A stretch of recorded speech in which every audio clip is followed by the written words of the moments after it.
Donald Trump has thumbed his nose at China's draconian censorship regime as he touched down in Beijing on the latest leg of a 12-day East Asian tour undertaken against a backdrop of rumbling tensions on the Korean peninsula. China was last year labeled the world's worst abuser of internet freedom. Trump's favorite means of communication, Twitter, is blocked across the mainland along with other Western social media outlets including Facebook, YouTube and Instagram. Asked by reporters on board Air Force One whether this meant the U.S. president would not tweet to his 42 million followers during his two-night stay in China, a senior White House official was defiant. No, the president will tweet whatever he wants. That's his way of communicating directly with the American people. Why not? The official was quoted as saying by a pooled report. I'm sure we've got the gear aboard this airplane to make it happen.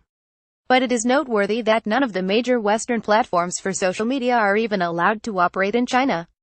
Trump tour map. Despite that protestation, observers say Beijing is determined to offer Trump a welcome fit for an emperor in an attempt to keep the mercurial U.S. commander-in-chief on side. Trump landed in a cloudy Beijing at 2:49 p.m. local time 1849 GMT and was whisked westwards towards the 15th-century Forbidden City for a personal tour with his Chinese host, Xi Jinping, who was recently anointed as his country's most powerful leader since Mao. Earlier, before flying into the Chinese capital, Trump had told South Korean lawmakers that the North Korean dictator, Kim Jong-un, would face disaster if he continued to lead his nation down the dark path towards nuclear weapons. Do not underestimate us. Do not try us, Trump said in a direct warning to Pyongyang. At Beijing's Ming Dynasty Imperial Complex, the mood was lighter as Trump was greeted by Xi, whom he hopes to persuade to further increase the pressure on North Korea, and China's First Lady, Peng Liyuan. In an apparent attempt to underline Beijing's desire for congenial U.S.-China relations, Trump was shown around three of the imperial compound's main areas: the Hall of Supreme Harmony, the Hall of Central Harmony and the Hall of Preserving Harmony. Donald Trump and Melania Trump are greeted by flag-waving children after touching down in Air Force One.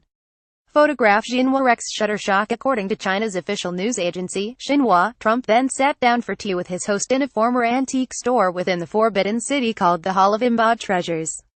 Propaganda photographs released by Xinhua showed Trump appearing to listen intently to his Chinese host. With a tablet computer, Trump showed Xi and Peng video clips of his granddaughter, Arabella Kushner, singing in Mandarin and reciting ancient Chinese poems, Xinhua reported. She spoke highly of the child's Chinese SS and said her performance deserves an A. During a 25-minute tour of a relics hospital in the same complex, officials brought out a series of valuable artifacts that were being restored. Unbelievable, Trump said of one.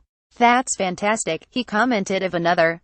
Shown a 300-year-old rosewood cabinet that had been used by one of China's former emperors when he was a child, Trump remarked, good job. At a nearby signing ceremony, Trump's Commerce Secretary, Wilbur Ross, and one of China's four vice-premiers, Wang Yang, reportedly signed commercial deals worth about $9 billion, £6.9 billion. Finally, Trump was escorted to the Hall of Character Cultivation, where a showcase of Chinese opera had been laid on. Trump's tour will continue on Thursday when he will be feted with a banquet and a series of ceremonies at the Great Hall of the People in Tiananmen Square. He is expected to address the media alongside Xi. As Trump landed in Beijing, Chinese media reports suggested a section of the Great Wall near the capital was to be closed on Friday, hinting that a visit from Trump or the First Lady, Melania, was on the cards. Melania Trump, Donald Trump, Xi Jinping and Peng Liyuan in the Forbidden City in Beijing. Photograph XINHUAXIEHUANCHIEPA. Such hospitality is rarely seen in modern China, the state-run Global Times gushed on Wednesday. Experts say that for all the public enthusiasm for what they are calling Trump's state visit, plus, Chinese officials will be nervous that he could derail its carry-laid plans with a rogue tweet sent from behind the country's Great Firewall. Roderick McFarker, a China expert at Harvard University, said what is worst about him, and must be a bit worrying for the Chinese, is that I don't think Trump himself knows from one day to the next what he is going to say or do. His Twitter in the morning is based probably on what he saw on Fox News the night before. His judgments are totally self-interested. He's a bit like Boris Johnson, only in a much worse place to exercise power. Paul Hanley, who advised both George W. Bush and Barack Obama on China, said Communist Party chiefs appeared in two minds about Trump. On the one hand, they have manipulated him, Hanley said, pointing to Trump U-turns on pledges to challenge Beijing over the South China Sea, Taiwan and its alleged currency manipulation. But they also recognize that he is impulsive and rash and unpredictable, and I think they worry about that. There was a minor hiccup on the eve of Trump's arrival after reports emerged that 3 U.S. college basketball players had been arrested in China for allegedly shoplifting from a Louis Vuitton shop in the eastern city of Hangzhou.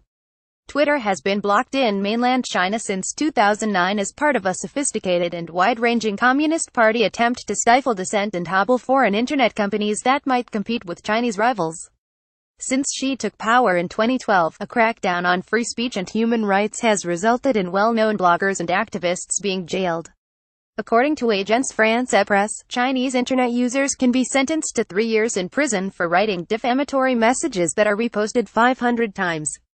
When it finally came, after 8 hours on Chinese soil, Trump's first tweet from the country was fulsome in its praise for his hosts Donald J. Trump at Real Donald Trump. On behalf of Flotus Melania and I, thank you for an unforgettable afternoon and evening at the Forbidden City in Beijing, President Xi and Madam Peng Liyuan.